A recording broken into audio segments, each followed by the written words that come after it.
હવે એની પછી જે નાઇટ્રોજન એટમ એક્ટ કરે ડોનર તરીકે, બીજા એક્ઝામ્પલ એમાં તમને એક એક્ઝામ્પલ પૂછે NCl3 નું. NH3 અને NF3 માં કોઈ જાતનું બેક બોન્ડિંગ નથી. એ તમારે કન્ડિશન્સ ઉપરથી વેરીફાઈ કરી લેવાનું.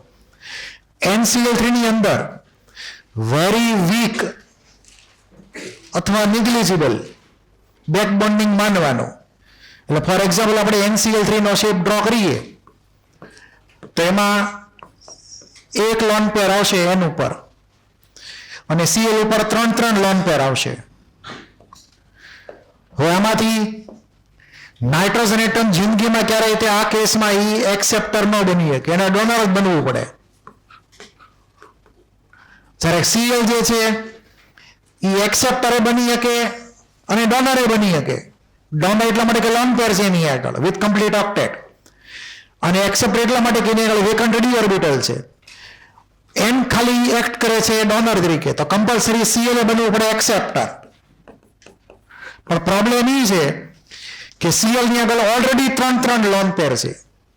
એક નવી લોન પેર ક્યાંથી બોન્ડ માટે બનાવી એક્સેપ્ટ કરી ન શકે, અને કરો તો માંડ. ક્લિયર? એટલે કે આ નાઇટ્રોજન થી ક્લોરીન નું જે બેક બોન્ડિંગ જે છે એ આપણે થોડો ઘણો વીક માનવાનો. અહીંયા 2p નાઇટ્રોજન Cl ની 3d, પણ આ કેવું કાઢશું? વીક એટલા માટે કે Cl ની એવી કોઈ જરૂરિયાત છે નહીં કે ઇલેક્ટ્રોન જોઈ છે એમ. ઓલો પરાણે આપે છે એટલે લેવા પડ્યા, બાકી એને કોઈ ઈચ્છા હતી નહીં. તો આ વીક બેક બોન્ડિંગ થઈ ગયું. તો વીક બેક બોન્ડિંગમાં જે અહીંયા ડબલ બોન્ડ ક્રિએટ થાય, એટલે કે બોન્ડ પેર રિપલ્ઝન થોડુંક એવું વધે, તો બોન્ડ એંગલ થોડોક એવો વધી જાય.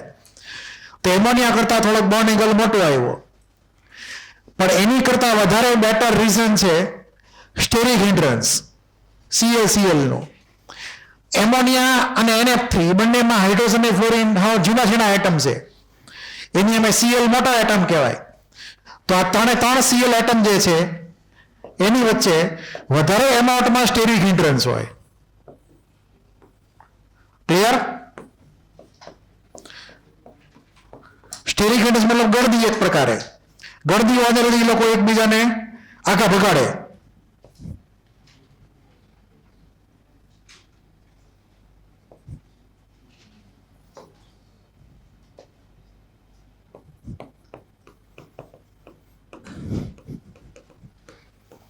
એટલે બોન્ડ એંગલ વધી જાય NCl3 માં થોડોક એવો.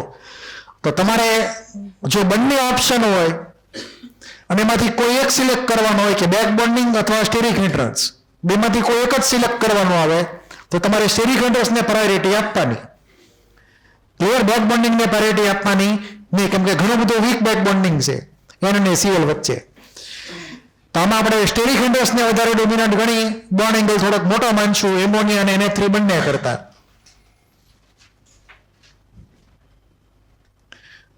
તો આમાં કોઈને કઈ ડાઉટ હોય તો બોલી જાઓ. નીચેની વાર્તા આપણે પૂરી કરી નાખી. ઇનઓર્ગેનિક બેન્ઝીન ગયા લાસ્ટ લેક્ચરમાં.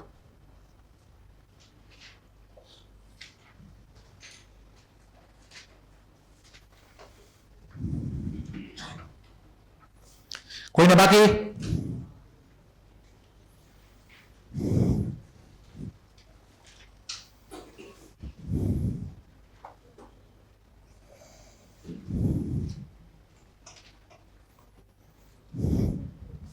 નેક્સ્ટ. હવે ટિપિકલ કેસ, અને આ ખાસ તમારે યાદ રાખવાનું, ઇમ્પોર્ટન્ટ છે એક્ઝામ માટે. ફર્સ્ટ મોલિક્યુલ જે છે એમાં નાઇટ્રોજનની હારે 3 મિથાઇલ ગ્રુપ છે. આને તમારે 3 ડાયમેન્શનમાં જ સમજવાના. ભલે મેં આવી રીતે સાદા બોન્ડ કરેલા હોય, સમજવાના 3 ડાયમેન્શનમાં, વેજ એન્ડ ડેશ ટાઈપના. એટલે કે આનો જે શેપ છે પિરામિડલ શેપ છે. કેવો? પિરામિડલ. ડ્રો કરવામાં હાલે, પછી તમે ન દર્શાવો ને તો વેજ એન્ડ ડેશ બોન્ડ. પણ તમને ક્લિયર હોવું છે કે એ પિરામિડલ શેપ છે. એટલે આ પોતે પિરામિડલ શેપ છે એનો. અને sp3 હાઇબ્રિડાઇઝેશન છે. તો આની અંદર n ની ઉપર એક લોન પેર ને એના 3 સિગ્મા બોન્ડ.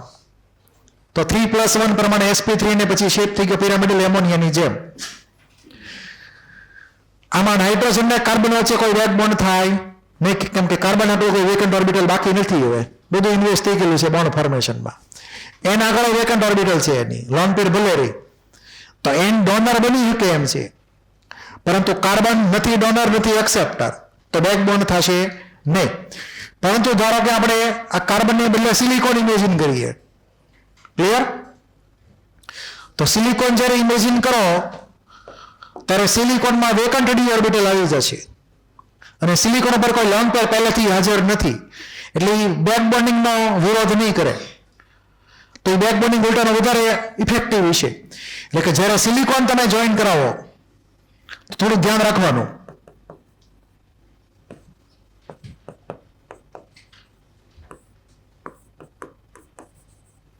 મેં અહીંયા આનો આખો ડાયાગ્રામ ફેરવી નાખ્યો.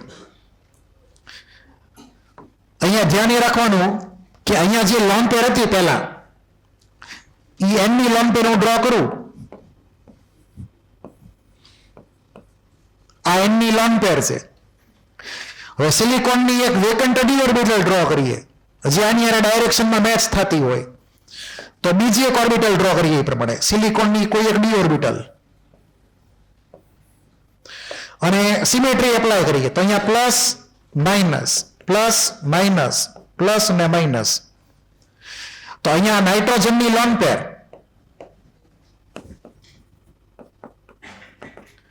અને આ બધું સિલિકોનની વેકન્ટ ડી ઓર્બિટલ.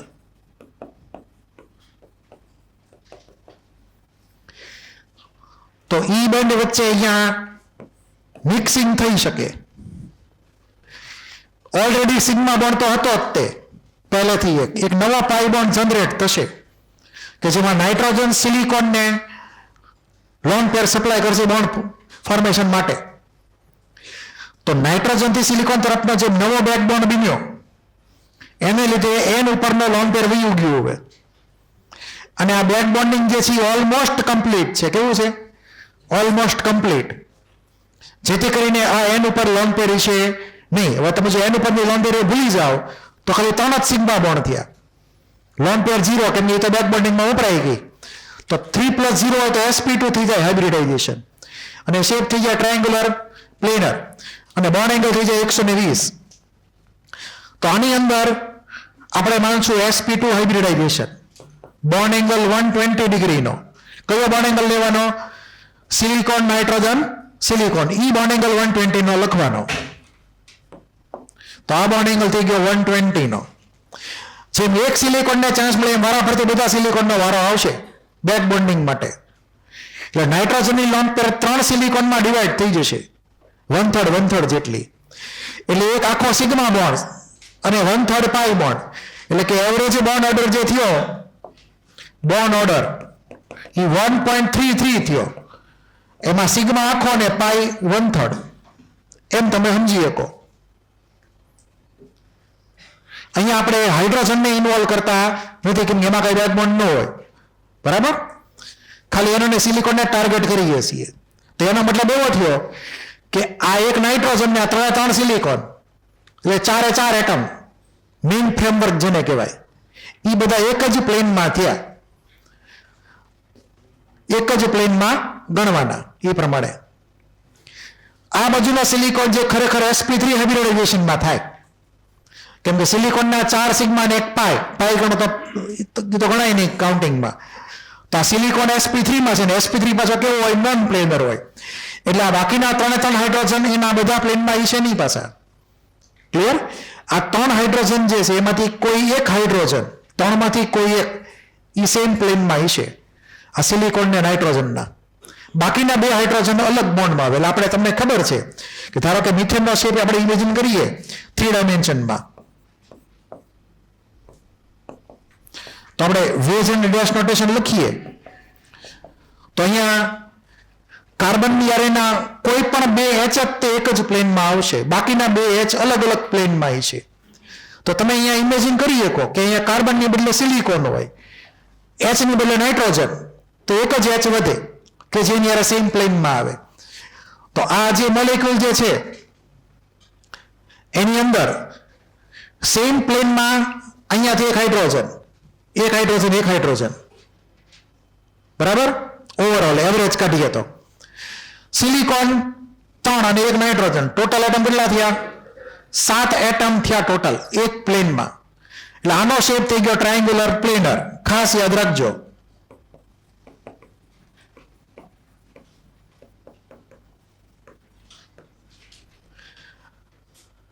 હવે એક્ઝામમાં તમને આ બેનો ડિફરન્સ પૂછે તો પેલા આના નામની વાત કરી લઈએ. હવે એના નામ વારે ઘડી એ લોકો આપે છે લખીને. એટલે આ 3 જે CH3 છે એને મિથાઇલ કહેવાય. તો આનું નામ જે છે CH3 થ્રાઇસ N, એનું નામ લખજો ટ્રાય મિથાઇલ એમિન. જો નામ લખેલો ક્વેશ્ચન આવ્યો હોય તો ટ્રાય મિથાઇલ એમિન એનું કોમન નામ ગણી લેજો. તો IUPAC નામમાં આપણે બહુ નથી જવું આમાં. અને જો આપણે ત્યાં સિલિકોન લખી નાખીએ કાર્બનની જગ્યાએ તો એનું નામ થાય મિથાઇલ ની બદલે સિલાઇલ, ટ્રાય સિલાઇલ એમિન. મિથાઇલ ની બદલે આવી ગયો સિલિકોન કાર્બનની જગ્યાએ તો સમજવાનો સિલાઇલ. હા,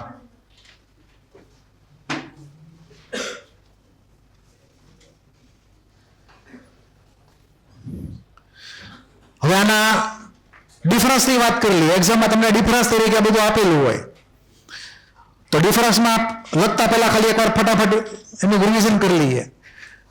ફર્સ્ટ કેસમાં નો બેક બોન્ડિંગ, સેકન્ડ કેસમાં બેક બોન્ડિંગ થશે 2p થી 3d ટાઈપનું. ફર્સ્ટ કેસમાં છે sp3 હાઇબ્રિડાઇઝેશન, સેકન્ડ કેસમાં છે sp2 હાઇબ્રિડાઇઝેશન. ફર્સ્ટ કેસમાં આવશે બોન્ડ એંગલ રફલી 109 ની આસપાસ, કેમ કે મિથાઇલ ગ્રુપ મોટા છે એટલે મોટા ગ્રુપ હોવાને લીધે લોકોમાં સ્ટેરિક ઇન્ડેક્સ મોટું હોય તો થોડોક બોન્ડ એંગલ 109 થી સેજ વધેલો હોય એટલે એની આસપાસ માનવાનો. આપણે કંઈ પરફેક્ટ વેલ્યુ જોતી નથી. ત્યારે આની અંદર બોન્ડ એંગલ થઈ જશે 120 નો. સિલિકોન નાઇટ્રોજન સિલિકોનના બોન્ડ એંગલની વાત કરું છું. ને અહીંયા bond angle nitrogen carbon nitrogen કાર્બનના બોન્ડ એંગલ, એટલે આપણે બંનેના એ પ્રમાણે બોન્ડ એંગલને કમ્પેર કર્યા. તો આ થીટા જે છે રફલી 109 ડિગ્રી તમે સમજી શકો એપ્રોક્સ. તો બોન્ડ એંગલમાં મોટો બોન્ડ એંગલ થયો ટ્રાયસિલાઇલ એમિનનો. પછી શેપની વાત કરીએ તો શેપ ઉપરવાળાનો પિરામિડલ, આનો ટ્રાયેંગ્યુલર પ્લેનર શેપ છે. ત્યારબાદ બોન્ડ ઓર્ડરની વાત કરીએ. નાઇટ્રોજન કાર્બનનો બોન્ડ ઓર્ડર જિંદગીભર 1 જ રહે, બેક બોન્ડિંગ નથી. એટલે સર આની અંદર નાઇટ્રોજન સિલિકોનનો બોન્ડ ઓર્ડર 1.33 આવશે ડ્યુ ટુ બેક બોન્ડિંગ. એટલે કે દરેક સિલિકોનની સાથે 1/3 પાઈ બોન્ડ સમજી લેવાનો એવરેજ લેતા. તો બોન્ડ એંગલ આવી ગયું, બોન્ડ ઓર્ડર આવી ગયો, હાઇબ્રિડાઇઝેશન આવી ગયું. પછી છેલ્લો પોઈન્ટ છે બેઝ સ્ટ્રેન્થ. ધ્યાનથી સાંભળજો. બેઝ પ્રબળતા એટલે કે બેઝ સ્ટ્રેન્થ. તો જેટલા નાઇટ્રોજન બેઝ કમ્પાઉન્ડ હોય, nitrogen base compound, nitrogen atom involve હોય ક્યાંક ને ક્યાંક, તો ઈ નાઇટ્રોજન એટમ પોતાની લોન પર બીજા કોકને આપી શકે. એટલે ઇમેજિન કરીએ આ ટાઈપનું કોમ્બિનેશન. ધારો કે આ NH3 છે, આની આરે બાજુમાં આપણે HCl ઇમેજિન કરીએ ધારો કે. તો અહીંયા જ્યારે રિએક્શન થાય ત્યારે આ N ઉપરનો જે લોન પેર જે છે આ હાઇડ્રોજન ઉપર કે જેમાં પાર્શિયલ પોઝિટિવ ચાર્જ છે એની ઉપર એટ્રેક્ટ થાય. એટલે આપણે ઇમેજિન એવું કરી શકીએ કે આ લોન પેરે એટેક કર્યો આ હાઇડ્રોજન ઉપર કે જે પાર્શિયલી પોઝિટિવ છે. લોન પેર મતલબ નેગેટિવ ચાર્જ ઇનડાયરેક્ટલી, આ પાર્શિયલ પોઝિટિવ ચાર્જ. તો આ નાઇટ્રોજન એટેક કરશે આ H ઉપર પોતાની લોન પેરની મદદથી અને આ બોન્ડ બ્રેક થઈ જશે. તો અહીંયા આપણને મળશે NH4+1 અને Cl-1. તો આ એમોનિયા H+ લઈ લીધો HCl આગળથી. તો જે H+ લે એને બેઝ કહેવાય. તો આ બેઝ થઈ ગયો. જે H+ આપે એને એસિડ કહેવાય. તો HCl એસિડ થઈ ગયો. હવે અહીંયા થોડુંક અલગ રીતે આપણે ચેક કરીએ. તો અહીંયા H+ ની આપલે થઈ, જે H+ સ્વીકારે એ બેઝ અને આપે એ એસિડ. આ એક મેથડ થઈ. પછી બીજી મેથડ છે આ ટાઈપની એસિડ બેઝ રિએક્શનની અંદર જે લોન પેર ડોનેટ કરે એને કહેવાય લુઈસ બેઝ. તો અત્યારે આ એમોનિયા જે છે લુઈસ બેઝ તરીકે પ્રેઝન્ટ છે. લોન પેર ડોનેટ કરે છે એટલે કે લુઈસ બેઝ થઈ ગયો. આ બાજુ જે છે એ એચ લોન પેર એક્સેપ્ટ કરે છે બોન્ડ ફોર્મેશન માટે, કેમ કે એચ ને સીએલ ના બોન્ડ બ્રેક કરવો છે. તો આ લુઈસ એસિડ થઈ ગયો. તો અહીંયા એસિડ બેઝ નો કોન્સેપ્ટ આપણે અલગથી ચેપ્ટરમાં ભણવાનો થશે આગળ જતા 7th ચેપ્ટરમાં. અત્યારે ખાલી આ બેઝિક ઇન્ફોર્મેશન છે. તો લુઈસ બેઝ મતલબ electron pair donor. Electron pair એટલે indirectly lone pair. Electron pair donor હોય તેને લુઈસ બેઝ કહેવાય. આ સાઈડ ઇલેક્ટ્રોન પેર એક્સેપ્ટર હોય તો એને લુઈસ એસિડ કહેવાય.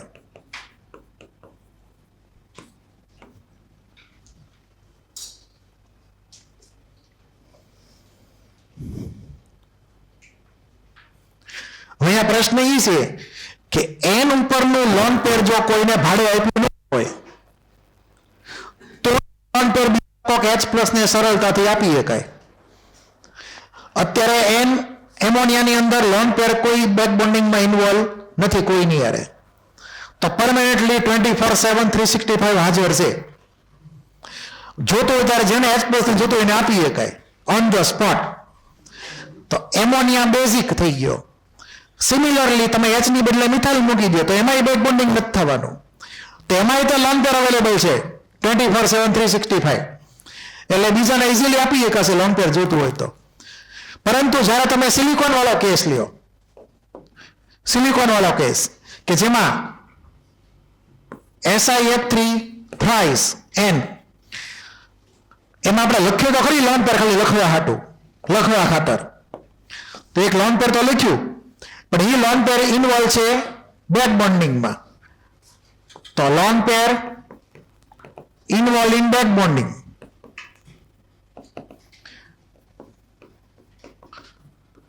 મતલબ લોન પેર ન કરી ગયું છે, ઘરે હાજર નથી.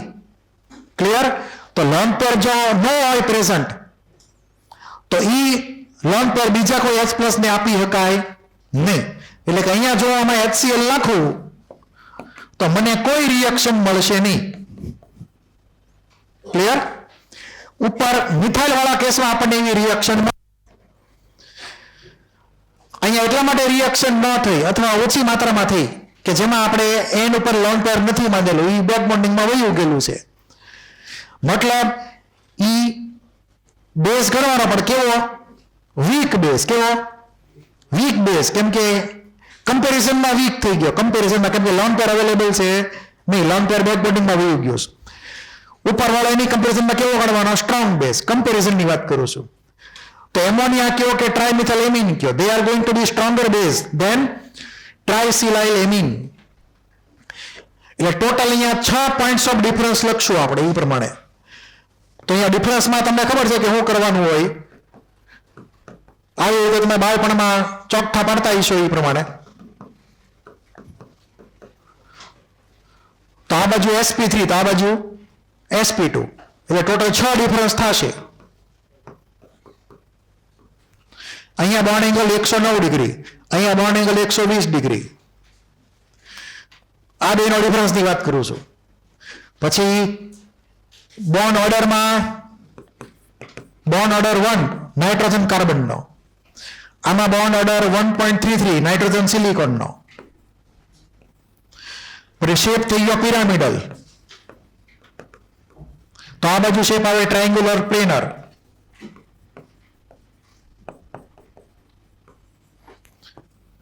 પછી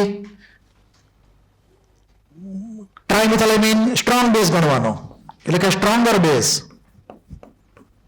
કેમ કે લોન પેર અવેલેબલ છે બીજા H+ ને આપવા પટું. આ થઈ ગયો વીકર બેઝ. અને છેલ્લો પોઈન્ટ નો બેક બોન્ડિંગ. ઓલામાં બેક બોન્ડિંગ, નો બેક બોન્ડિંગ. તો આ 6 પોઈન્ટ થયા ડિફરન્સ. એ તમારે યાદ રાખવાના, એક્ઝામમાં પૂછી શકાય.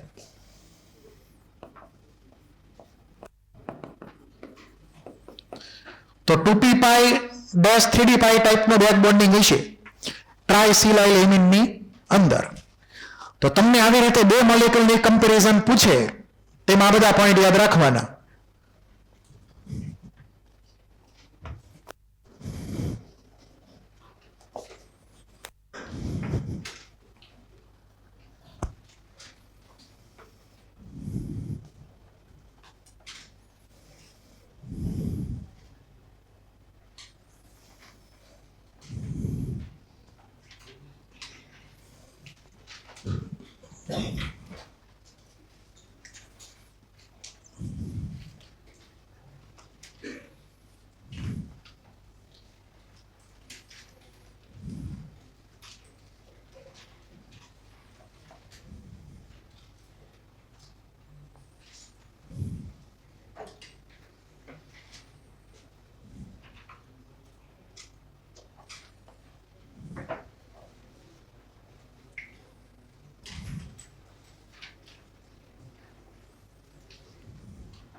બુધ અને ગુરુ બંને દિવસ મારા લેક્ચર જ છે. લાખરાસના લેક્ચર તમારે શુક્રવારે અને શનિવારે આવશે આ વીકમાં. હાલો થઈ ગયું હવે? તો આમાં કોઈને કઈ ડાઉટ? તો આગળ તમે આ ફિગર ડ્રો કરી નાખી છે. કોઈને બાકી હોય તો ડ્રો કરી નાખો, નકર પછી આગળ વધીએ.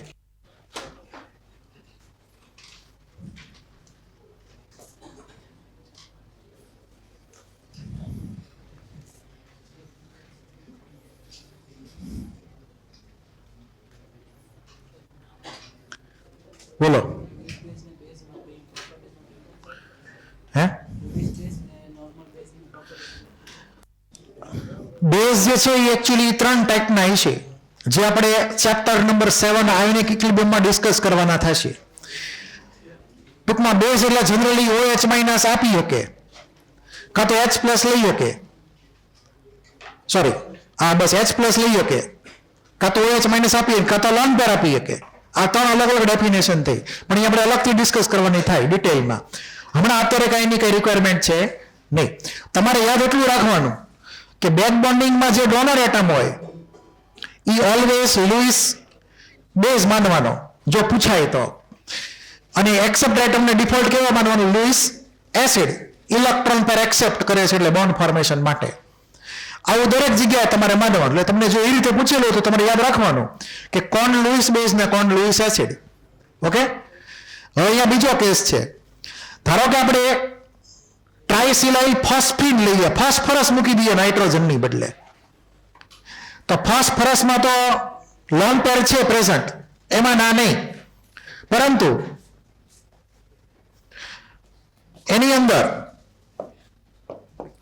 જ્યારે આપણે વાત કરી હતી ટ્રાઇસિલાઇલ એમિનની, ત્યારે એમાં જે લોન પેર હતી અને જે ટ્રાઇફિનાઇલ ફોસ્ફીનમાં જે લોન પેર આવશે એમાં જમીન આસમાનનો ફેર થઈ જાય. આની અંદર જે બેક બોન્ડિંગ હતું એ નાઇટ્રોજનની 2p માંથી 3d માં હતું, બરાબર, નાઇટ્રોજન ટુ સિલિકોન. પરંતુ જો આપણે ફોસ્ફરસનો કેસ લઈએ તો એમાં 3p થઈ જાય. 3p માંથી જાય ઇલેક્ટ્રોન 3d પાઈની અંદર. હવે આને આપણે વીક ગણવું કે સ્ટ્રોંગ ગણવું કે ન ગણવું તો હાલો? હાવ ન ગણે તો કેમ કે આનો કઈ ઇક્વલ સ્ટ્રોંગ છે નહીં. મેં તમને કીધેલું છે કે કોઈ એક જણો બેમાંથી ડોનર એટમ કાં તો એક્સેપ્ટર બેમાંથી કોઈ એક કમ્પલસરી સેકન્ડ પીરિયડ નો હોય તો જ તો બેક બોન્ડિંગ આપણે ઇફેક્ટિવ માનવાનું. બંને હોય તો સૌથી સારું સેકન્ડ પીરિયડના એલિમેન્ટ. બેમાંથી કોઈ એક તો હોવો જ જોઈએ કમ્પલસરી. આમાં તો બેમાંથી એકેય નથી, એટલે આમાં બેક બોન્ડિંગ તમારે ખાસ ગણવાનું નહીં, એટલે કે નો બેક બોન્ડિંગ. અને બેક બોન્ડિંગ ન થાય તો એનો શેપ કેવો થઈ જાય? વળી પાછો પિરામિડલ, ઓલા ટ્રાઇમિથાઇલ એમિનની જેમ જ તે.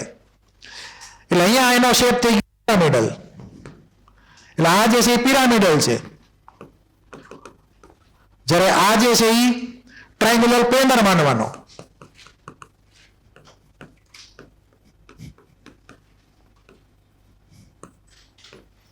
એટલે બેની વચ્ચે આ ડિફરન્સ આવે. અહીંયા આપણે જે વાત કરીએ ને પ્લેનર તરીકે, એમાં સિલિકોન નાઇટ્રોજનને પ્લેનર માનેલા છે, બધા હાઇડ્રોજનને પ્લેનર માનેલા નથી. એમ ખાસ મગજમાં યાદ રાખજો પાછા. આ ઈ સાયન્સમાં ટ્રાયંગ્યુલર પ્લેનર છે. તો આમાં બેક બોન્ડિંગ થતું નથી એવું માનવું. એટલે તમને એવો ક્વેશ્ચન આવે કે બેક બોન્ડિંગ કેમાં થાય છે ને કેમાં નથી થતું, એવો તમને ક્વેશ્ચન એ પ્રમાણે એક્ઝામમાં આવી શકે.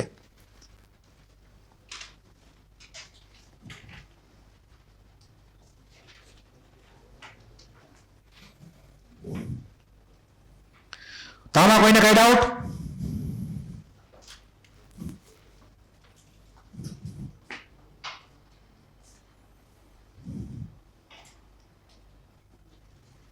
છે કોઈને કઈ ડાઉટ?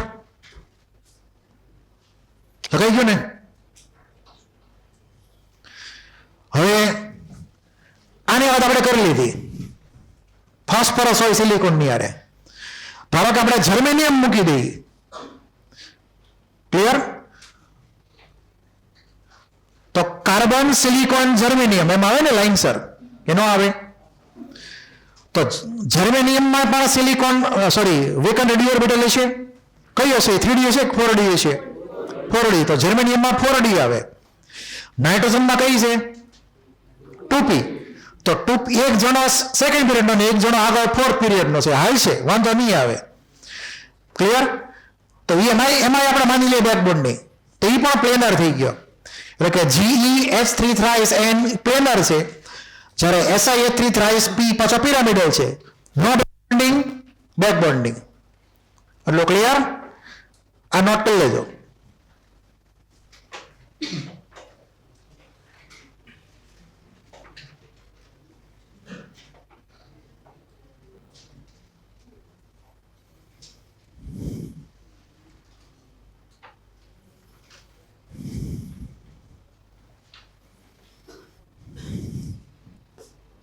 કોઈને કઈ ડાઉટ?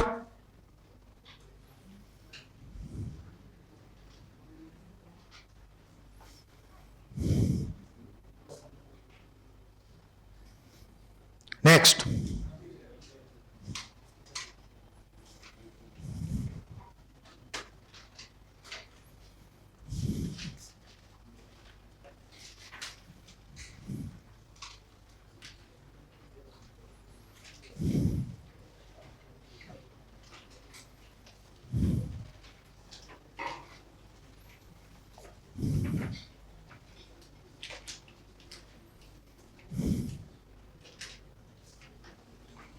હવે લખાઈ ગયું?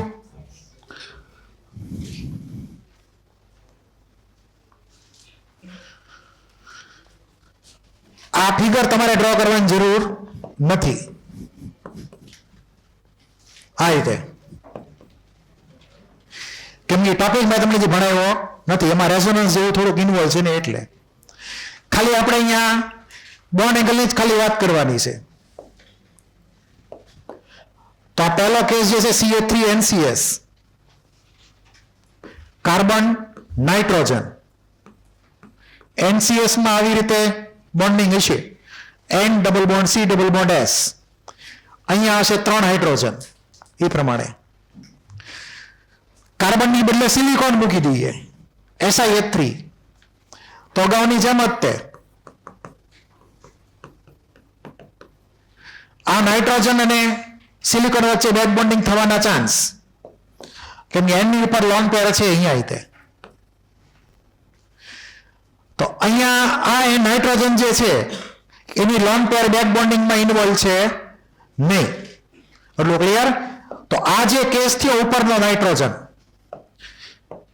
એમાં આજુબાજુમાં ટોટલ 2 સિગ્મા અને એક લોન પેર, કેટલું થયું? sp2 થઈ ગયું હાઇબ્રિડાઇઝેશન. તો આ નાઇટ્રોજન જે છે એ sp2 માં છે, અને sp2 હોય તો એનો શેપ કેવો હોય? બેન્ટ. એટલે કે કાર્બન અને નાઇટ્રોજન અને બીજો કાર્બન આખો બેન્ટ શેપ વિશે જે અહીંયા ડિસ્કસ તમને કરીને આપ્યો છે. તો અહીંયા બોન્ડ એંગલ છે ટૂંકમાં અલગ રીતનો, એટલે કે એ બેન્ટ થઈ ગયો. કાર્બન ને N અને કાર્બન એક લાઈનમાં છે નહીં. પરંતુ જો આ સિલિકોન લઈએ કાર્બનની બદલે, તો એવા કેસમાં અહીંયા બેક બોન્ડિંગ થઈ જાય, આ ડબલ બોન્ડ જનરેટ થાય. એટલે આપણે એવું ઇમેજિન કરી શકીએ કે જે નવો ફોટો થયો એની અંદર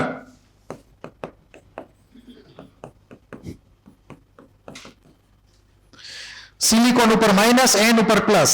હવે તમે ચેક કરો તો N ના કેટલા બોન્ડ થયા? ટોટલ 4 બોન્ડ, 2 સિગ્મા ને 2 પાઈ. તો અહીંયા નાઇટ્રોજન જે છે એ sp માં થઈ ગયો અને બોન્ડ એંગલ કેવો થઈ ગયો રફલી 180 એ પ્રમાણે. તો ઓલમોસ્ટ લિનિયર થઈ ગયું. સલ્ફર, કાર્બન, નાઇટ્રોજન ને સિલિકોન એ ચારે એટમ એક જ પ્લેનમાં થઈ ગયા, એક જ લાઈનમાં થઈ ગયા.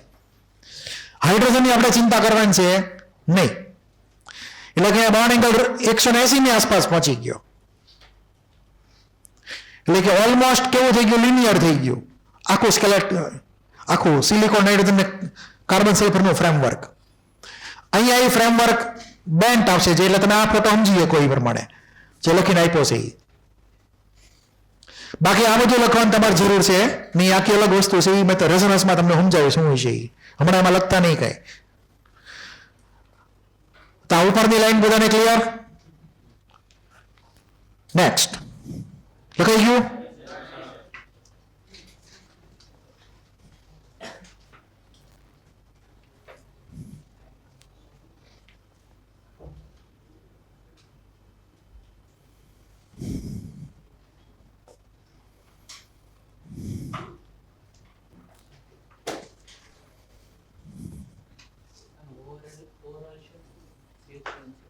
એટલે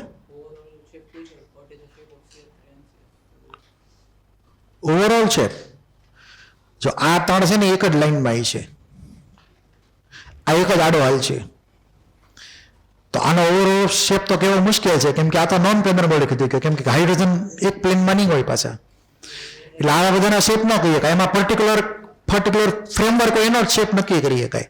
તો અહીંયા જોઈને આ ફ્રેમવર્ક લીધું સિલિકોન, નાઇટ્રોજન, કાર્બન ને સલ્ફરનું, એ બેન્ટ છે. જમીયા ફોટો તમને આપ્યો છે, એમાં એચ ભૂલી જવાના. જ્યારે ઈ નહીં તે સિલિકોન વાળા કેસમાં એ લાઇનસર છે, બરાબર, એટલે કે લિનિયર છે. અહીંયા કાર્બન મૂકી દે સિલિકોનની જગ્યાએ તો એ બેન્ટ આવશે, જે અહીંયા ફોટો તમને આપેલો છે. આનો શેપનું નામ જ નહીં પાડવાનું, ખાલી પર્ટિક્યુલર ફ્રેમવર્ક જે છે એનું જ નામ પાડવાનું કે લિનિયર છે કે બેન્ટ છે, આખો મોલેક્યુલનું નામ નહીં પાડવાનું. એટલે આપણે આની પહેલા જે કીધું હતું ને ટ્રાયસિલાલેમિનમાં, એમાં પર્ટિક્યુલર સિલિકોન, નાઇટ્રોજન નથી ઇન્વોલ્વ કર્યા હતા. હાઇડ્રોજન ઇન્વોલ્વ કરો તો નોન પ્લેનર થઈ જાય આખો મોલેક્યુલ, કેમ કે એચ બધા એક પ્લેનમાં નહીં હોય પાસે, એટલા માટે. એટલે આપણે પર્ટિક્યુલર ફ્રેમવર્ક લીધું આખો સિલિકોન, નાઇટ્રોજનનું. આમાં આપણે NCS ની યારે સિલિકોન અથવા મૂકવાના, એની કમ્પેરિઝન કરવાની, હાઇડ્રોજનની કમ્પેરિઝન નહીં કરવાની એમાં. હવે લખાઈ ગયું?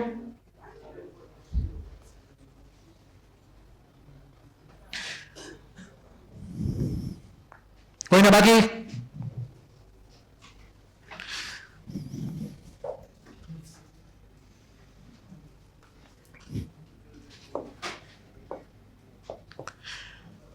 પહેલા આ મોલેક્યુલ ઇમેજિન કરીએ.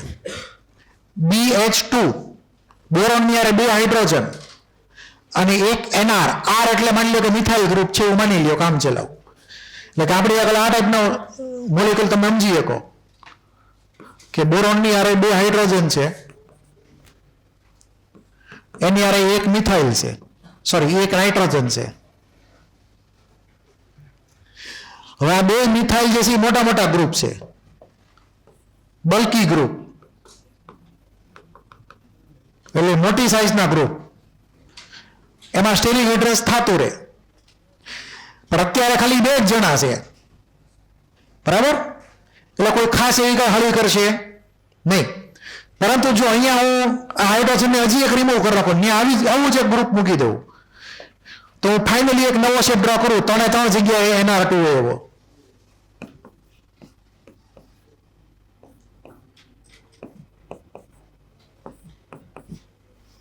તો આ એક એક્સ્ટ્રીમ કેસ થઈ ગયો કે બોરોન ની યાર એકે હાઇડ્રોજન નો હોય, 3 નાઇટ્રોજન, દરેક ની યાર 2 મિથાઇલ ગ્રુપ. હવે તમે આને ઇમેજિન કરો તો આ ગળદી કેવી ખતરનાક થઈ ગઈ બધી, આ ગળદી વધી ગઈ બહુ. તો આ ગળદી વધારે માત્રામાં છે અહીંયા, ઉપર એવી કઈ ગળદી નથી, અહીંયા વધારે રિલેક્સ છે બોરોનની આજુબાજુ કેસ. એટલે કે બોરોનની આસપાસ કોઈ ગળદી નથી, કેમ કે બોરોનની હારે હાઇડ્રોજન કનેક્ટેડ છે. આ કેસમાં બોરોનની આજુબાજુમાં 2 મોટા મોટા ગ્રુપ છે NR2 વાળા, એટલે અહીંયા ખતરનાક ગળદી છે. જ્યારે ગળદીની માત્રા વધે તો રિપલ્ઝન ઓછું કરવા માટે ઈ એટમ જે છે એની ઓર્બિટલ સહેજ આગી વહી જાય, આઉટ ઓફ પ્લેન થઈ જાય, એવું તમે ઓર્ગેનિકમાં ભણશો. ક્લિયર? એટલે અત્યારે માની લો કે ઓર્બિટલ જે છે આ કેસમાં માની લો કે આ પેરેલલ ડ્રો કરીએ આ બંનેની,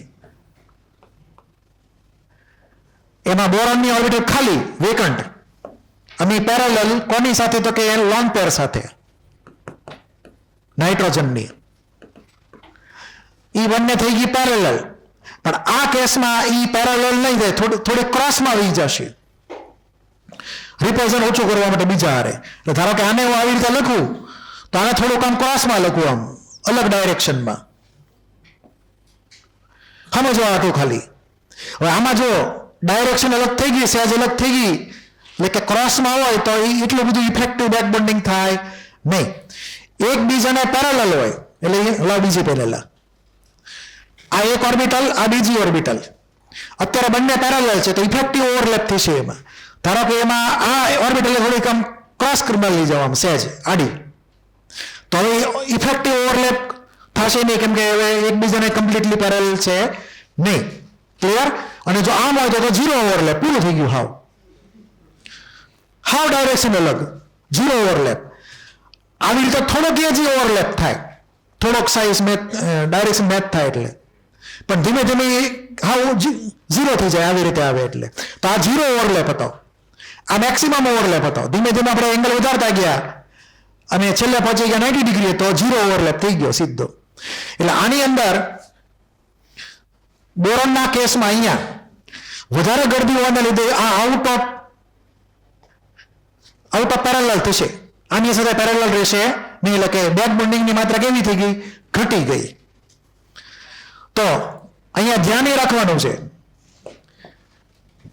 એક પોઈન્ટ લખી લઈએ, લેસર ધ સ્ટેરિક હિન્ડ્રન્સ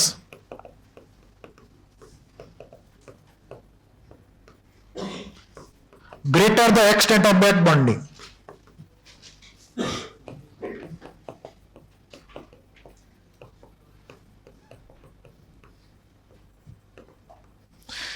આપણે અહીંયા બોરોન નાઇટ્રોજનનો કેસ લઈએ છીએ, 3 મોલેક્યુલ ઉપર લખેલા છે. એટલે બેક બોન્ડિંગનો એક્સટેન્ટ વધારે કેમાં થયો એનો ઓર્ડર લખીએ છીએ આપણે. તો બેક બોન્ડિંગ વધારે કેમાં થયું તો કે BNR3 NR2 થ્રાઇસ, એમાં સૌથી ઓછું થયું બેક બોન્ડિંગ. પછી HB NR2 ટ્વાઇસ, એમાં થોડુંક વધારે થયું. અને H2B હતું, બોરોનની આજુબાજુ ગરદી મિનિમમ હતી, તો એમાં મેક્સિમમ બેક બોન્ડિંગ થયું. એટલે એક્સટેન્ટ ઓફ બેક બોન્ડિંગનો ઓર્ડર થઈ ગયો. હવે બેક બોન્ડિંગની માત્રા જેમાં વધારે હોય એમ ડબલ બોન્ડ વધે કે ન વધે? એટલે કે બોન્ડ ઓર્ડર વધે કે ન વધે? તો આ 3 જણા જે છે એમાં લાસ્ટ કેસમાં મેક્સિમમ બેક બોન્ડિંગ થયું, તો બોરોન અને નાઇટ્રોજનનો બોન્ડ ઓર્ડર મેક્સિમમ થઈ ગયો. કેવો થઈ ગયો? બોન્ડ ઓર્ડર મેક્સિમમ થઈ ગયો. તો બોન્ડ ઓર્ડર બંધ ક્રમાંકનો ક્રમ, એટલે કે order of bond angle, bond order આને આપ થયો એઝ ઇટ ઇઝ. એટલે અહીંયા સાઈડમાં એન્ટ્રી મારી દઈએ, therefore bond order increases, BN bond order increases.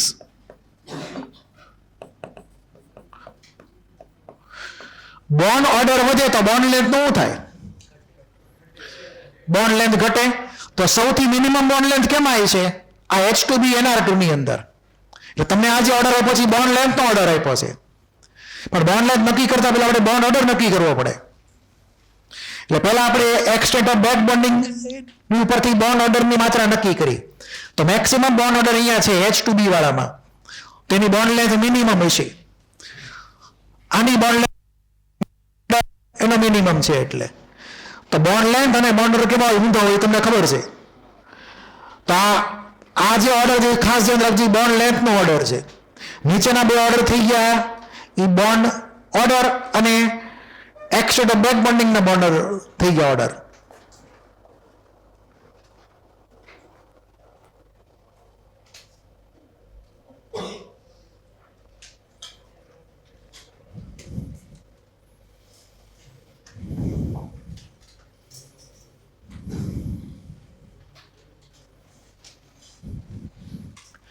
હવે આની વાત કરીએ કે order of energy required four rotation of boron nitrogen bond.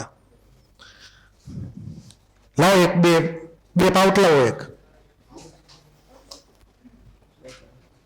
હજી એક કોની આગળ લાવ હાલ છે. માની લો કે આ એક બોરોન છે અને આ નાઇટ્રોજન છે, એટલે કે આ પહેલો વહેલો કેસ લો, આ કેસ જેમાં મેક્સિમમ બેક બોન્ડિંગ છે. બંને એકબીજાને ઓલમોસ્ટ પેરેલલ જ છે. એટલે એક સિગ્મા મળતો હતો તે એની વચ્ચે એક ખીલી મારજો. પહેલા આ એની વચ્ચે એક ખીલી ઇમેજિન કરો, સિગ્મા બોન્ડ. પછી હજી એક બીજી ખીલી મારો, પાઈ બોન્ડ. તો બે ખીલી મારી આને, તો બે ખીલી મારો તો આને હલાવીએ કઈ કોઈ એકની સાપેક્ષે કે ન હલાવીએ કાંઈ? ન હલાવીએ કાંઈ, કેમ કે ડબલ બોન્ડ છે, ડબલ જગ્યાએ લોક મારેલું છે. ક્લિયર છે? તો જેમ બેક બોન્ડિંગની માત્રા વધારે એમ બોન્ડ ઓર્ડર વધારે, પાઈ બોન્ડ વધી જાય. સિગ્મા થતો તે પાઈ બોન્ડ વધશે, જેથી કરીને બોન્ડ ઓર્ડર વધે તો એને એક એટમને ફિક્સ રાખી બીજાને રોટેટ કરવો ડિફિકલ્ટ છે. એટલે કે એમાં વધારે એનર્જી જોશે. આમાં લ્યો કેસ બેક બોન્ડિંગ કેવું છે? હાવ મિનિમમ. એટલે ધારો કે આ કેસ ઇમેજિન કરો આવી રીતે, આમ ક્રોસમાં થોડું કેવું. તો બેક બોન્ડિંગ કેવું છે? હાવ ઓછું. તો ઇઝીલી રોટેટ કરીએ, કાંઈ આરામથી બોન્ડ બ્રેક કરીએ કાંઈ પાઈ બોન્ડ, કેમ કે એકદમ વીક પાઈ બોન્ડ થઈ ગયો બેક બોન્ડિંગનો. તો આનું રોટેશન ફટાફટ થઈ ગયું કે બોરોન નાઇટ્રોજન બોન્ડનું. એટલે કે એનર્જી ઓછી જોશે. એટલે કે ઓર્ડર ઓફ એનર્જી આમાં સૌથી ઓછી, આમાં સૌથી વધારે, કેમ કે મેક્સિમમ બોન્ડ ઓર્ડર છે, મેક્સિમમ બેક બોન્ડિંગ છે. ક્લિયર એટલું? તો આ energy of required for the rotation of boron nitrogen bond. રોટેશનનો મતલબ કોઈ એક જ એટમ ફિક્સ રાખવાનો, બીજાને ફેરવવાનો, એવું માનવાનું તમારે. છાપી નાખો.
Complete.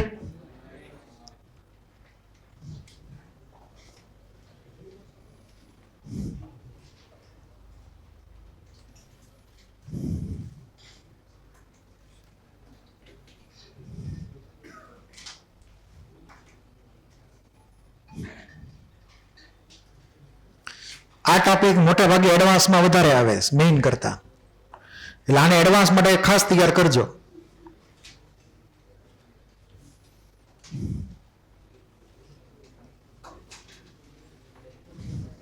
લખાઈ ગયું?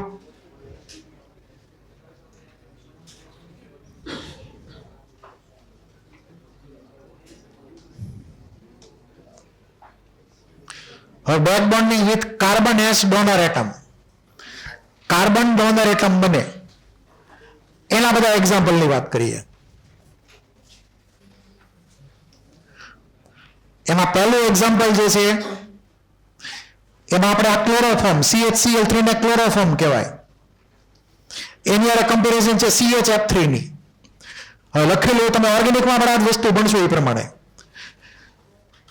Chloroform is more acidic than CHF3, એટલે કે ફ્લોરોફોર્મ, ક્લોરોફોર્મની બદલે ફ્લોરોફોર્મ. તો CHF3 માં એક હાઇડ્રોજન છે, આમાં એક હાઇડ્રોજન છે, પણ કયો હાઇડ્રોજન વધારે ઇઝીલી H+ તરીકે દૂર કરી શકાય? જેમાં વધારે ઇઝીલી H+ તરીકે દૂર કરી શકાય મોર એસિડિક. તો આ મોર એસિડિક છે કોના કરતા? CHF3 કરતા. હવે એનું રીઝન સમજવા માટે આપણે ઇમેજિન કરીએ કે પહેલા H પ્લસ વયો ગયો, એટલે તમને જો રિએક્શન લખીને આપેલી છે, CHCl3 નો એક H પ્લસ વયો જાય તો વધે CCl3 માઇનસ 1, એટલે CCl3 માઇનસ 1 સમજજો. CHF3 માંથી એક H પ્લસ વયો જાય તો બને CF3 માઇનસ 1, એટલે અહીંયા તમારે બંનેને -1 ચાર્જ સમજવાનો છે બેયમાં, CCl3 માઇનસ 1 ને CF3 માઇનસ 1. હવે મેં તમને જ્યારે H બોન્ડિંગ કરાયું ત્યારે કન્સેપ્ટ લખાયો હતો કે acid strength directly proportional to stability of conjugate base, stability of conjugate base. કોઈ પણ એસિડ HA હોય, HA ધારો કે અનનોન એસિડ છે, એમાંથી H પ્લસ લીધા પછી જે પછીનો જે એનાયન મળે એને કહેવાય કોન્જ્યુગેટ બેઝ A માઇનસ. તો A માઇનસ જો સ્ટેબલ હોય વધારે તો એનો કરસ્પોન્ડિંગ એસિડ HA મોર એસિડિક હોય, એવો રૂલ તમે ઓર્ગેનિકમાં ભણશો. અહીંયા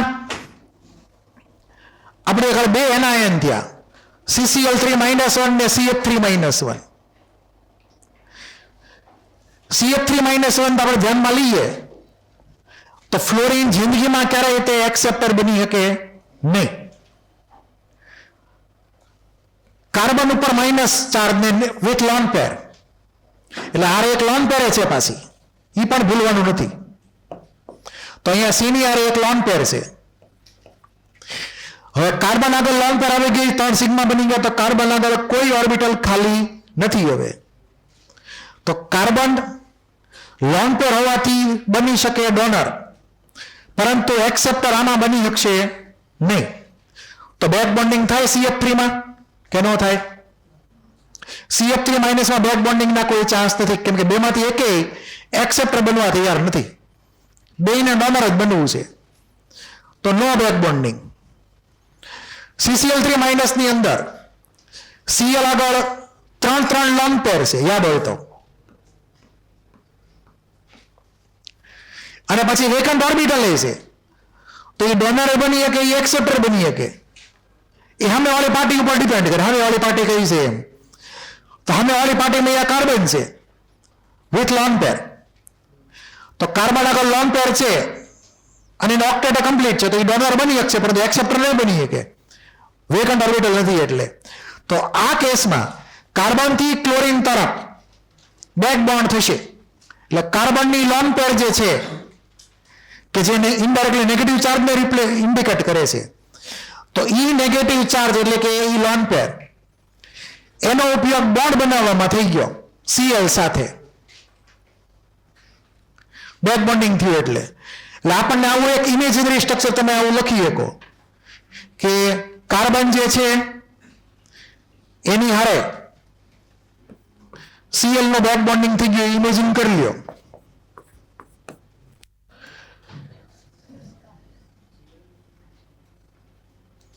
તો આ કાર્બન ઉપર આવ્યો પોઝિટિવ ચાર્જ, કેમ કે કાર્બને પોતાની લોન પર આપી દીધી અને Cl લઈ લીધી, એટલે Cl ઉપર આવ્યો નેગેટિવ ચાર્જ.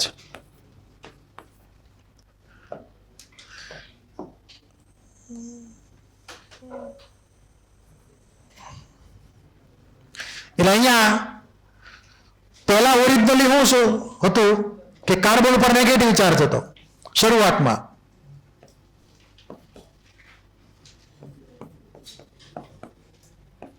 અને એક લોન પેર હતી. હવે એ નેગેટિવ ચાર્જ કોની ઉપર વિયો ગયો? સીધો Cl ઉપર વિયો ગયો. સોરી, અહીંયા કાર્બન ઉપર ચાર્જ નહીં, હવે મારી ભૂલ થઈ ગયો, કેમ કે ઓલરેડી નેગેટિવ હતો, એમાંથી 0 થઈ ગયો. ઓવરઓલ ચાર્જ -1 જ રહેશે, કાર્બન થઈ જશે ચાર્જલેસ, એના 4 બોન્ડ થઈ ગયા, કાર્બન ઉપર કોઈ ચાર્જ આવશે નહીં. તો નેગેટિવ ચાર્જનું લોકેશન ક્યાં થઈ ગયું? હવે Cl ઉપર. તો કાર્બન ઉપરથી નેગેટિવ ચાર્જ Cl ઉપર વયો ગયો.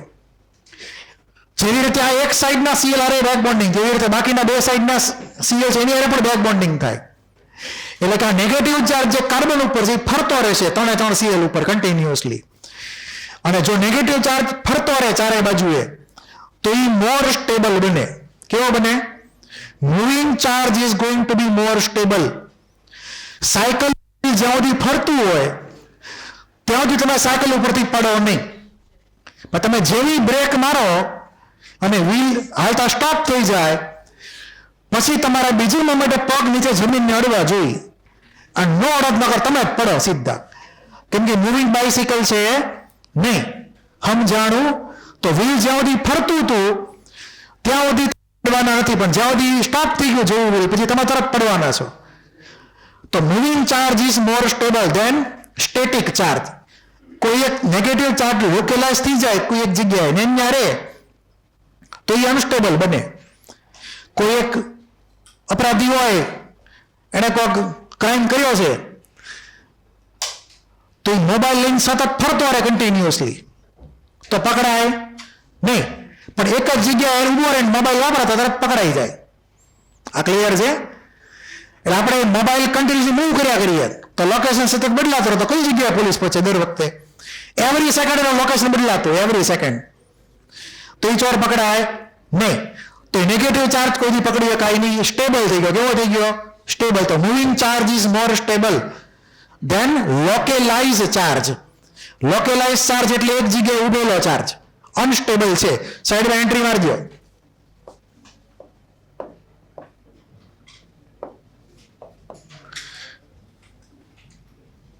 મૂવિંગ ચાર્જ એને બીજી લેંગ્વેજમાં કહેવાય ડીલોકેલાઇઝ. ડીલોકેલાઇઝ નો મતલબ મૂવિંગ થાય. મૂવિંગ એટલે ડીલોકેલાઇઝ ચાર્જ ઇઝ મોર સ્ટેબલ. પછી ચાર્જ પ્લસ હોય કે માઇનસ હોય, એની અમે લોકેલાઇઝ ચાર્જ હોય, ફરી ન આપતો હોય, ક્યાંય આજુબાજુ જઈ ન આપતો હોય તો એ અનસ્ટેબલ માનવાનો. Localise charge is unstable. એટલે આ બધું હોયું ગયું પછી. તો તમે લાઈન મારી દેજો અહીંયા એ પ્રમાણે કે લોકલાઇઝ ચાર્જ ઇઝ અનસ્ટેબલ, એ લાઈન લખી નાખજો એ પ્રમાણે.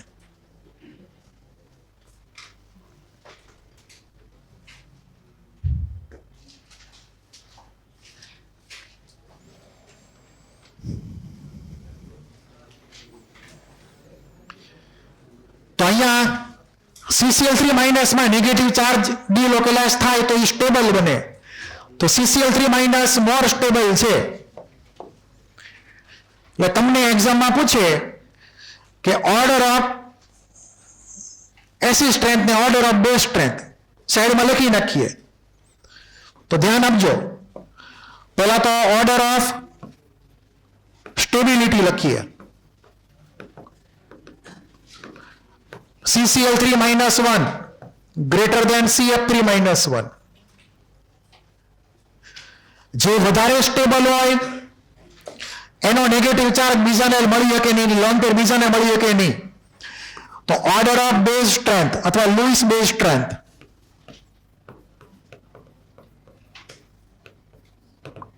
તો એમાં આવશે CCl3 minus less than CF3 minus.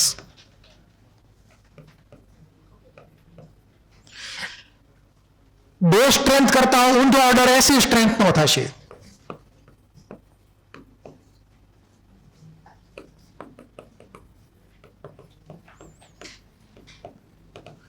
તો CHCl3 greater than CHF3.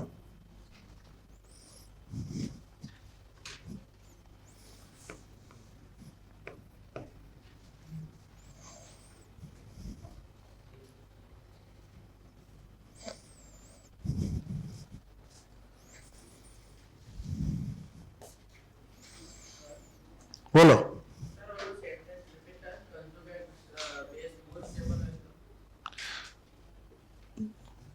એક મિનિટ કરો, એક મિનિટ. આ લખાઈ ગયું બધાને? હવે જો આ છે ને કોન્જ્યુગેટ બેઝ છે એક પ્રકારના. એસિડ માંથી જે મળે એને શું કહેવાય?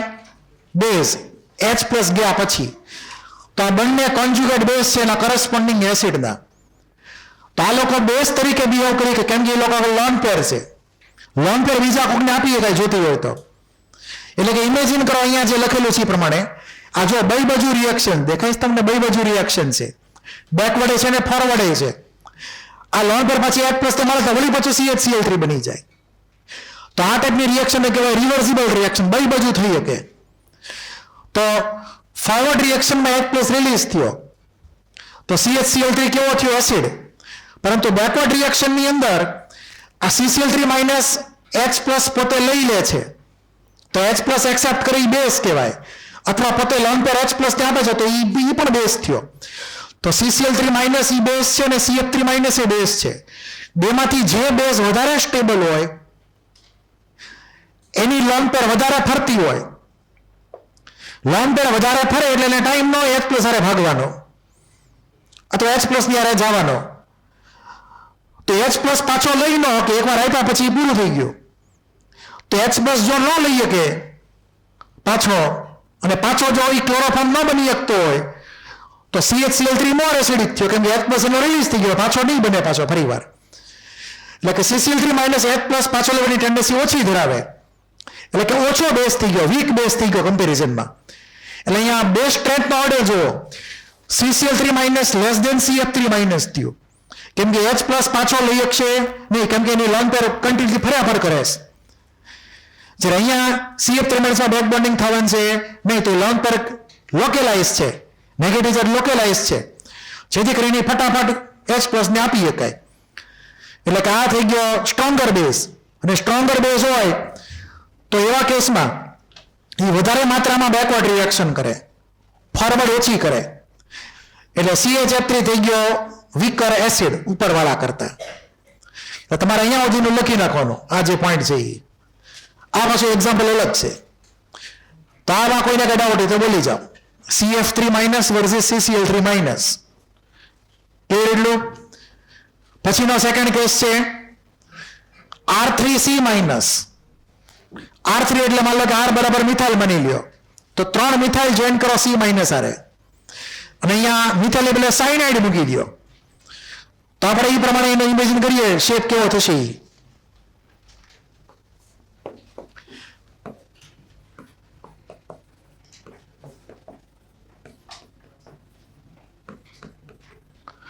આમાં કોઈ બેક બોન્ડિંગના ચાન્સ નથી. તો આ જે આયન થયો એમાં 3 સિગ્મા અને 1 લોન પેર્સ, ટોટલ 4. તો આ થઈ ગયું sp3 3+1 ટાઈપનું, અને શેપ થઈ ગયો પિરામિડલ. પરંતુ તમે CH3 ની જગ્યાએ સાયનાઇડ મૂકી દો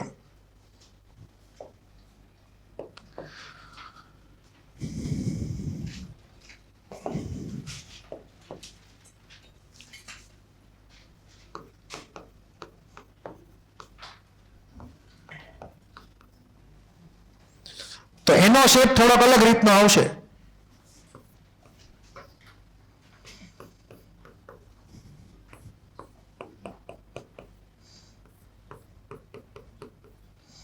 ધ્યાન આપજો.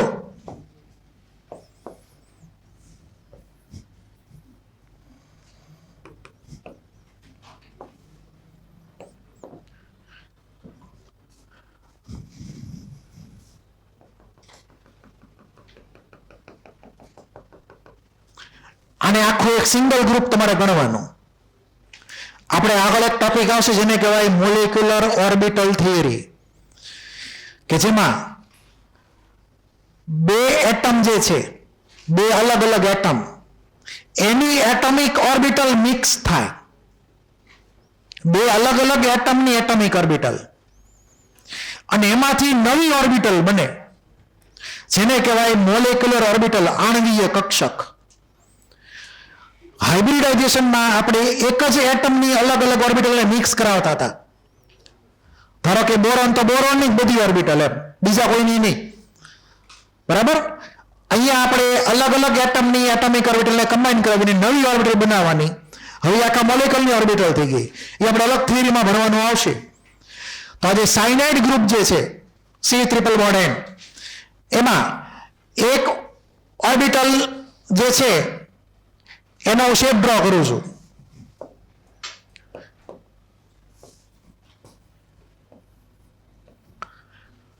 બે લોબ કાર્બન ઉપર ને બે લોબ N ઉપર.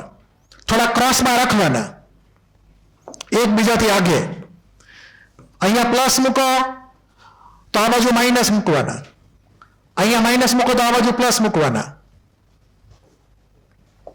તો આ જે ફોટો ડ્રો કર્યો છે આટલો ફોટો એને કહેવાય પાઈ સ્ટાર.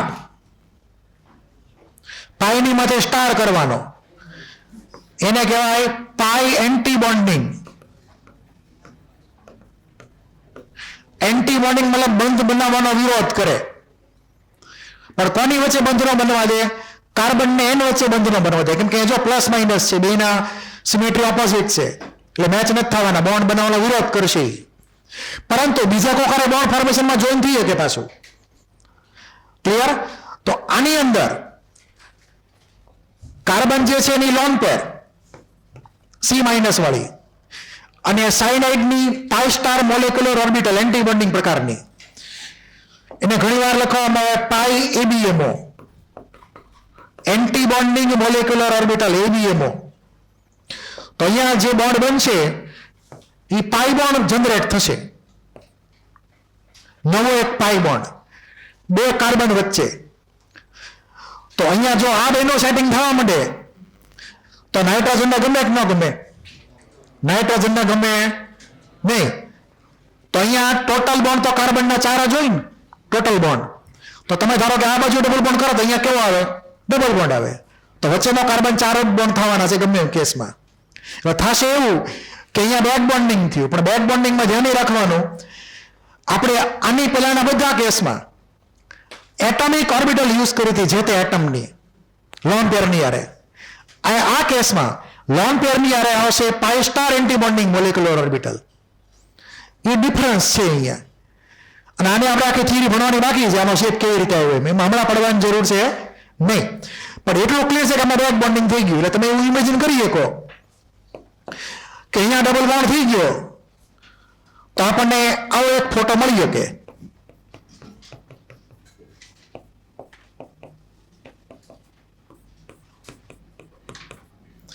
હવે આની અંદર આ કાર્બન જે છે એનો ડબલ બોન્ડ, આ કાર્બનના જો 4 બોન્ડ થઈ ગયા, અહીંયા 2 સિંગલ ને આ બાજુ ડબલ. આ કાર્બનના 4 બોન્ડ થઈ ગયા, બે બાજુ 2. ક્લિયર?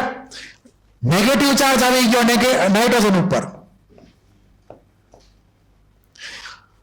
એટલે આપણે એને જો ઇલેક્ટ્રોન મૂવમેન્ટ થી દર્શાવવું હોય, ઇલેક્ટ્રોન મૂવમેન્ટ ને આધારે, તો એનો અહીંયા બીજો ફોટો ડ્રો કરું છું સમજાવવા માટે.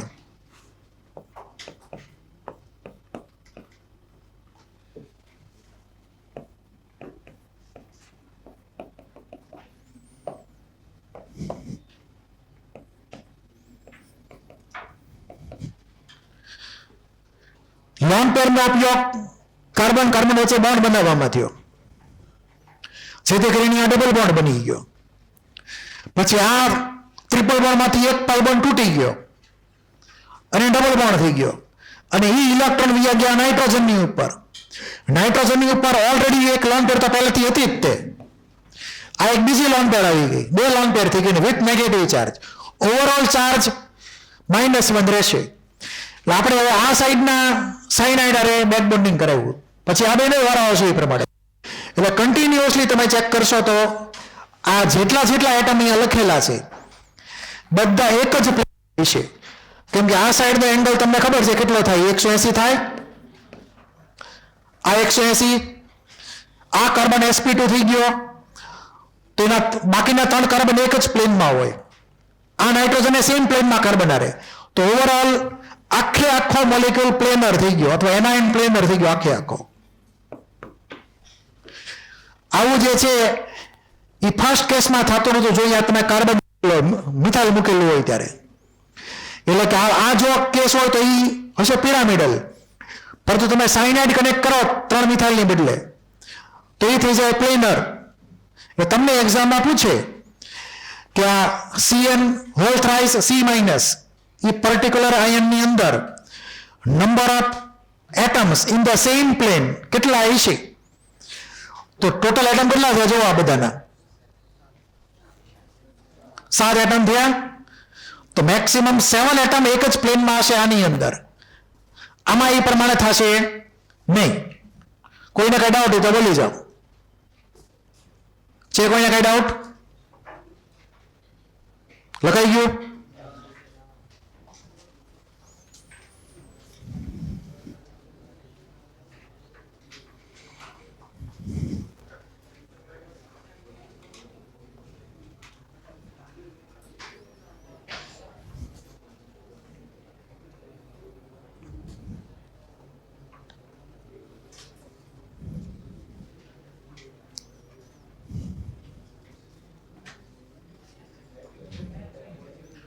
વાતો બંધ.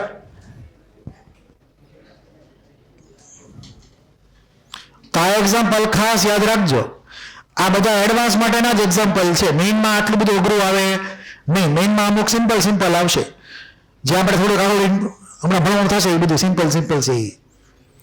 આ હજી પ્યોરલી એડવાન્સ જ છે આ રીતે. કોઈને કઈ ડાઉટ?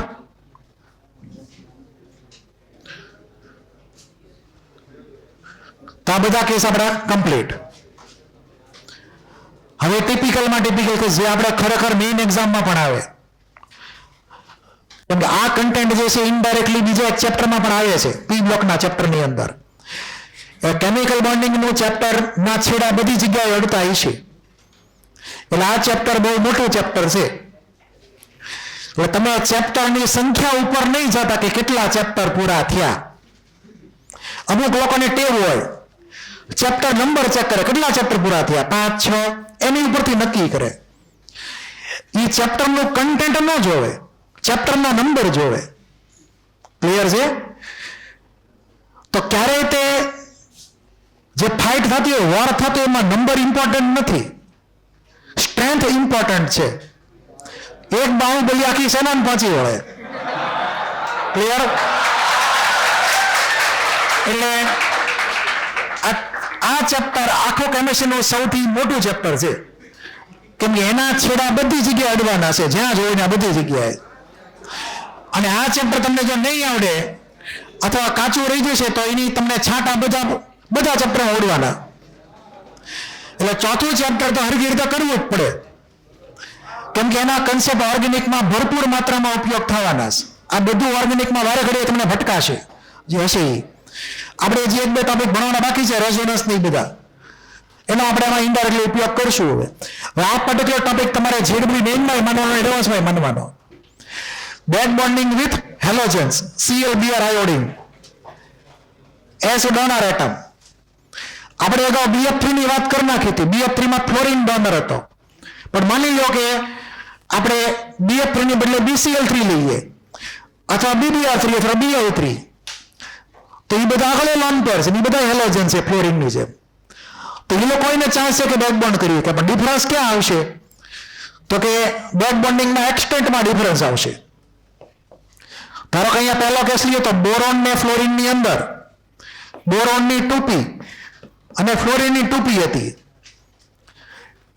બરાબર? બંનેની 2p હતી. પછી તમે બોરોન ને ક્લોરિન લ્યો તો બોરોનની 2p ની અરે ક્લોરિનની 3p થઈ જાય. સેચ અહીંયા મિસમેચ થઈ ગયું એનર્જીમાં ને સાઇઝમાં. હજી આગળ જાઓ, બોરોન ને બ્રોમિન લ્યો BBr3 ની અંદર, તો બોરોનની 2p એઝ ઇટ ઇઝ ને Br ની 4p થઈ ગઈ. વધારે મિસમેચ થયું સાઇઝમાં અને એનર્જીમાં. હજી આગળ જાઓ, બોરોન આયોડિન લ્યો Bi3 ની અંદર, તો એમાં બોરોનની 2p ને આયોડિનની 5p. સૌથી મિસમેચ થયું. ઇમેજિન કરો કે એક રિક્ષાનો ટાયર ને એક ખટારાનો ટાયર, એમાંથી કોઈ વ્હીકલ બને અને વ્હીકલ એટલો બધો સારો હાલે ને એની સ્પીડ બહુ ધીમી હોય. બરાબર છે? તો જનરલી કોઈ વ્હીકલના જે 2 ટાયર હોય એ કમ્પેરેબલ સાઇઝના હોવા જોઈએ, સિવાય કે ટ્રેક્ટરનો ઉપયોગ વ્હીકલ ટ્રાન્સપોર્ટેશનમાં નથી થતો કે પેસેન્જરને એક જગ્યાથી બીજી જગ્યાએ મોકલ્યા. બરાબર છે?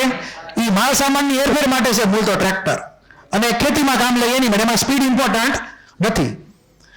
એટલે ટ્રેક્ટરથી ભાવનગરથી અમદાવાદ ન જવાય, એ બસમાં કે કારમાં જવાનું હોય. આ ક્લિયર? એટલે એના વ્હીલ અલગ છે એ વાત સાચી, પણ એ બધું લોજિક બીજા બધામાં એપ્લાય કરવાનો નહીં.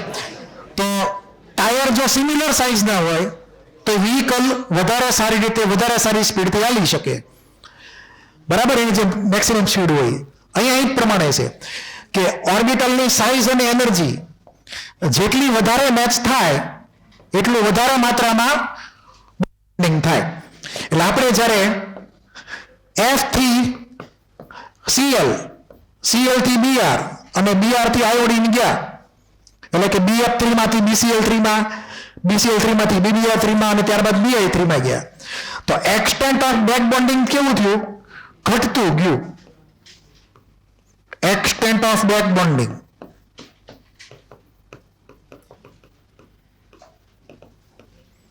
એ ઘટી ગયું. એટલે એરો નીચે કરેલો છે. બેક બોન્ડિંગ જો ઘટી જાય હેલોજન થી ઓલા બોરોન તરફ, તો બોરોનને કોઈ ઇલેક્ટ્રોન આપવા વાળું મળે નહીં. BF3 માં તો બોરોનને બહુ મજા આવી ગઈ હતી. શું કામ મજા આવી ગઈ હતી? તો કે બોરોનનો ઓક્ટેટ કમ્પ્લીટ થતું હતું ફ્લોરિન તરફથી, તો ઓર્બિટલની સાઇઝ અને એનર્જી બંને મેચ થઈ ગઈ. બોરોન ને ફ્લોરિનના કેસમાં બંને ટૂપી હતા. એટલે તો maximum amount of back bonding, તો સૌથી વધારે માત્રામાં બોરોનનો ઓક્ટેટ કમ્પ્લીટ થાય. બોરોનનો ઓક્ટેટ એટલે કે ઇલેક્ટ્રોન ડેફિશિયન્સી, ઇલેક્ટ્રોનની ઉણપ પછી બોરોનને રહે નહીં. બોરોનની ઇલેક્ટ્રોનની ભૂખ ન રહે, કેમ કે બોરોન તો આપે જ છે. પરંતુ તમે જેમ જેમ આગળ જતા જાઓ Cl, Br ના આયોડિનમાં, એમ બેક બોન્ડિંગ ઘટતું જાય, તો બોરોનનો ઓક્ટેટ કોણ પૂરું કરે? કોઈ નહીં. એટલે ઇલેક્ટ્રોન ડેફિશિયન્સી બોરોનની વધતી જાય. એટલે કે ઇલેક્ટ્રોન ડેફિશિયન્સી ઓફ બોરોન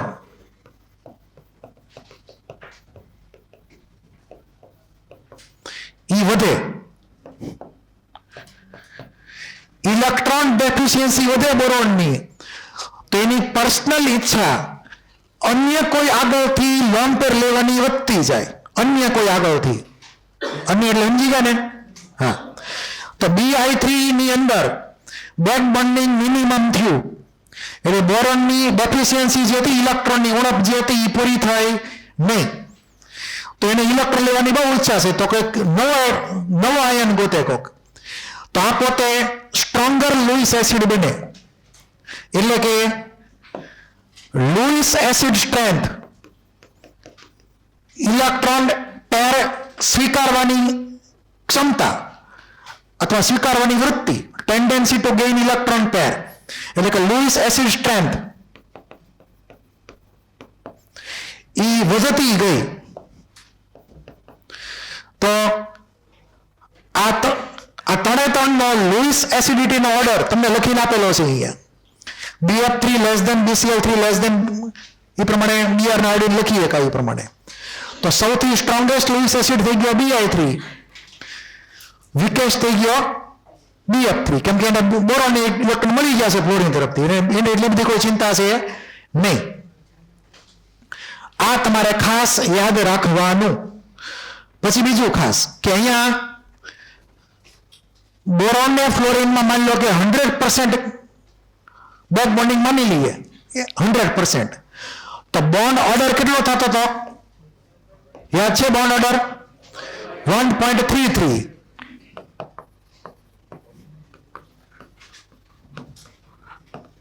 હવે બેક બોન્ડિંગ માની લો કે ઘટી ગયું, તો BCl3 માં બોરોન અને ક્લોરીનનો બોન્ડ ઓર્ડર એ 1.33 ઓછો થઈ જશે. માની લો કે 1.25, સમજવા હાટો ખાલી. હજી આગળ ગયા BBr3 માં, એમાં બોરોન ને બ્રોમિનનો બોન્ડ હજી વધારે ઘટ્યો, કેમ કે બેક બોન્ડિંગની માત્રા હાવ ઘટી ગઈ. તો માની લો કે એ 1.15 લીધી, સમજવા હાટું ખાલી. અને છેલ્લે BI માં એમાં 2p ને 5p હતું, ઓલમોસ્ટ નો બેક બોન્ડિંગ એવું માની લઈએ, કેમ કે બહુ મોટો ડિફરન્સ છે. તો એવા કેસમાં બોન્ડ ઓર્ડર ઓલમોસ્ટ 1 નો 1 રહે. ક્લિયર? એટલે કે બોન્ડ ઓર્ડર કેવો થયો? ઘટતો ગયો બોરોન ને હેલોજનનો, કેમ કે બેક બોન્ડિંગ ઘટતું ગયું. એટલે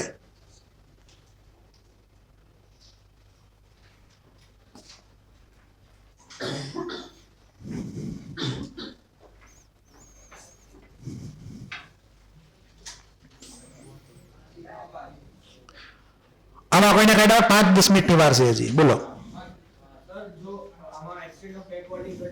હા,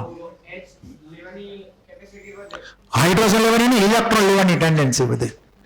લુઈસ એસિડ મતલબ ઇલેક્ટ્રોન પેર એક્સેપ્ટર, એવું તમારે યાદ રાખવાનું. હા, લોન પેર એક્સેપ્ટ કરે બીજા આગળથી, ઇલેક્ટ્રોન લેવાની વૃત્તિ ધરાવે, એને લુઈસ એસિડ કહેવાય. તો લુઈસ એસિડનો મતલબ છે ઇલેક્ટ્રોન પેર એક્સેપ્ટર ટેન્ડન્સી. આ ક્લિયર? ઇલેક્ટ્રોન યુગ્મ સ્વીકારવાની વૃત્તિ એને લુઈસ એસિડ કહેવાય, અથવા લુઈસ એસિડિટી કહી શકાય કેવી હોય તો. આમાં કોઈને કઈ ડાઉટ હોય તો બોલી જાઓ, બોલો. હે, આમાં સ્ટેબિલિટી કમ્પેર ન કરવાની હોય, કેમ કે બધાને આમાં ઓવરઓલ ચાર્જ 0 છે બધાનો. સ્ટેબિલિટી ક્યારે કમ્પેર કરવાની હોય? કોઈ ચાર્જ હોય ત્યારે સ્ટેબિલિટી કમ્પેર કરવાની હોય. એટલે આમાં કોઈ મતલબ નથી આપણે અહીંયા સ્ટેબિલિટી ડિસ્કસ કરવાનો. હવે એક ટિપિકલ કેસ છે જેમાં હેલોજન પોતે ઇન્વોલ્વ થયેલા હોય ડોનર એટમ તરીકે. આપણે ટોપિક એનો જ છે, હેલોજન ડોનર એટમ તરીકે. પછી એફ હોય, સીએલ હોય, બીઆર હોય, ગમે હોય. આ ટિપિકલ કેસ ધ્યાન આપજો. ઓર્ગેનિકમાં તમારે કદાચ આવે એ વખતે ફરી વાર પાછું.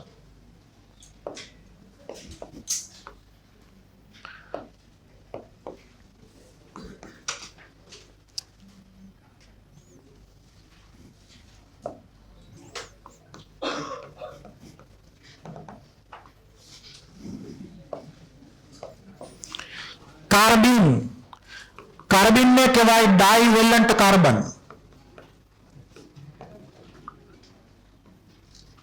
ડાઇવેલેન્ટ કાર્બન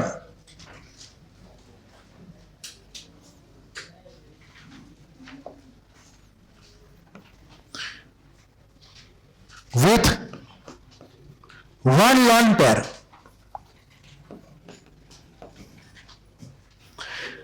ડાઇવેલેન્ટ મતલબ બે જ બોન્ડ બનેલા હોય કાર્બનના, અને કાર્બન ઉપર એક લોન પેર હોય, એટલે કે ટોટલ બીજા 2 ઇલેક્ટ્રોન હોય. તો અહીંયા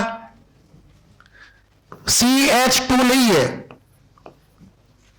CH2 તો 2 CH બોન્ડ થયા, એટલે ડાઇવેલેન્ટ કાર્બન ગણવાનો, જેના 2 બોન્ડ હોય. ડાઇવેલેન્ટ દ્વિસંયોજક કાર્બન, 2 બોન્ડ ધરાવતો.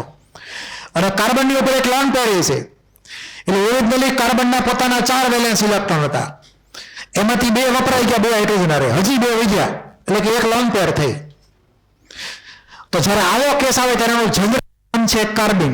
તેનું જનરલ નામ કાર્બિન. આ હાઈલી રિએક્ટિવ સ્પીસીસ છે. કેવા? Highly reactive.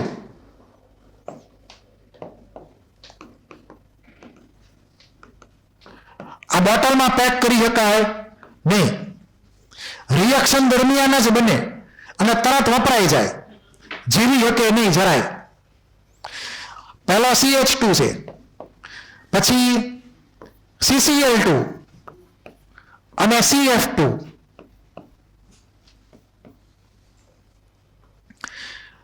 તો પહેલો CH2 એક પ્રકારનો કાર્બિન થયો.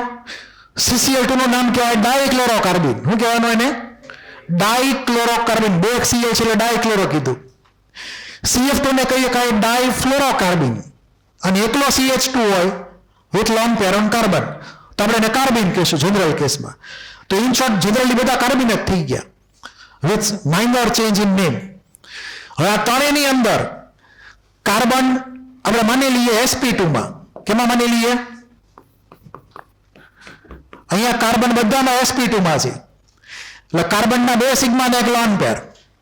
તો એક ઓર્બિટલ હજી કાર્બનની ખાલી છે, વેકન્ટ p ઓર્બિટલ, અને બાજુમાં આગળ લોન પેર ઘણી બધી છે, Cl ને ફ્લોરિન આગળ. હાઇડ્રોજનમાં કોઈ લોન પેર બનશે નહીં, તો CH2 માં કઈ બેક બોન્ડિંગ થવાનું છે નહીં. તો અહીંયા CH2 માં નો બેક બોન્ડિંગ, પણ આ ક્લોરીન ને ફ્લોરિન હોય તો CCl2 માં ક્લોરીનની 3p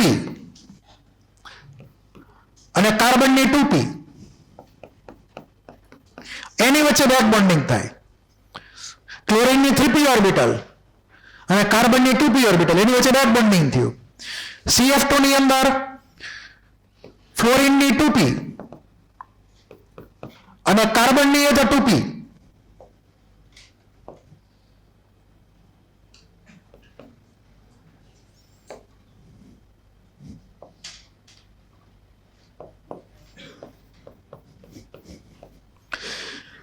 અહીંયા 2p2p નું કોમ્બિનેશન છે CF2 ની અંદર બેક બોન્ડિંગમાં.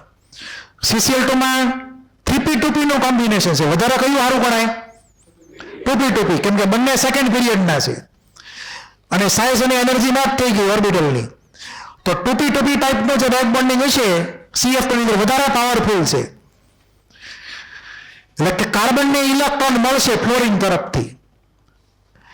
એટલે કાર્બન એકચ્યુઅલી પેલા ઇલેક્ટ્રોન ડેફિશિયન્ટ હતો. ઓરિજિનલી તમે ચેક કરો તો આમાં CH2 માં જો ઇમેજિન કરો તો 2 સિગ્મા એના 4 ઇલેક્ટ્રોન અને લોન પેર બીજા એટલે ટોટલ 6 ઇલેક્ટ્રોન થયા.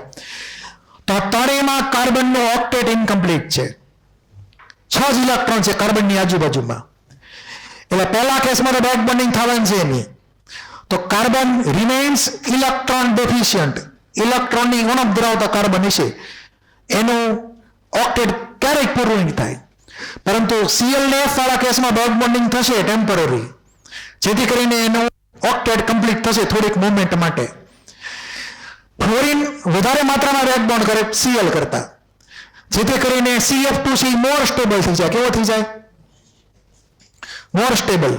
તો આ CF2 જે છે એ મોર સ્ટેબલ છે. આ એની કમ્પેરિઝનમાં ઓછો સ્ટેબલ છે, લેસ સ્ટેબલ CCl2. અને CH2 લીસ્ટ સ્ટેબલ થયો because of no H bonding.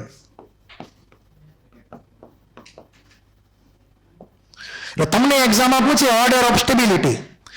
અહીંયા તમે ઓર્ડર ઓફ સ્ટેબિલિટી એવી રીતે નક્કી કરી શકો, ભલે ચાર્જ નથી તેમ છતાંય તે કે ઇલેક્ટ્રોન ડેફિશિયન્સી પૂરી થાય છે કાર્બનની બેક બોન્ડિંગથી, એટલે સ્ટેબિલાઇઝ થાય. એને કોઈ ઈચ્છા રહેતી નથી પછી બીજા આગળથી ઇલેક્ટ્રોન લેવાની. તો CF2 more stable then CCl2 e more stable then CH2. Least સ્ટેબલમાં CH2 થઈ ગયો. છાપી નાખો.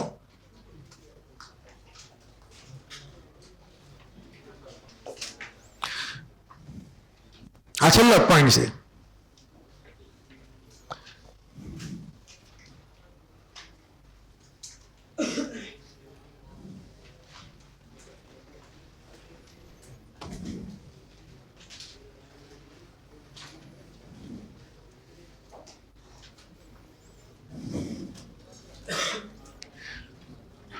તો આમાં કોઈને કઈ ડાઉટ? કાર્બન તમારે ઓર્ગેનિકમાં ડિટેલમાં ભરવામાં આવશે. આની અંદર આપણે જો અગાઉ જે CCl3 માઇનસ હતો, આ CCl2 છે, બેને કમ્પેર કરીએ તો CCl3 માઇનસમાં કાર્બનથી ક્લોરીન તરફ બેક બોન્ડિંગ થતું હતું, જ્યારે CCl2માં Cl થી કાર્બન તરફ બેક બોન્ડિંગ થાય છે. એટલે કે બંનેમાં તમને એક્ઝામમાં ડિફરન્સ પૂછે, બેમાં ડિફરન્સ ક્યાં આવ્યો? તો direction of back bonding difference છે અહીંયા. ક્લિયર? બાકી બધું તમે એમાં સમજી શકો કે ભાઈ બોન્ડ તો અલગ છે જ, તે એ તો દેખાય જ છે. એટલે અહીંયા direction of back bonding reverse છે બંનેમાં. ખાસ યાદ રાખજો, ટ્રુ ફોલ્સમાં એક્ઝામમાં પૂછી શકાય. આ નોટ કરી લેજો.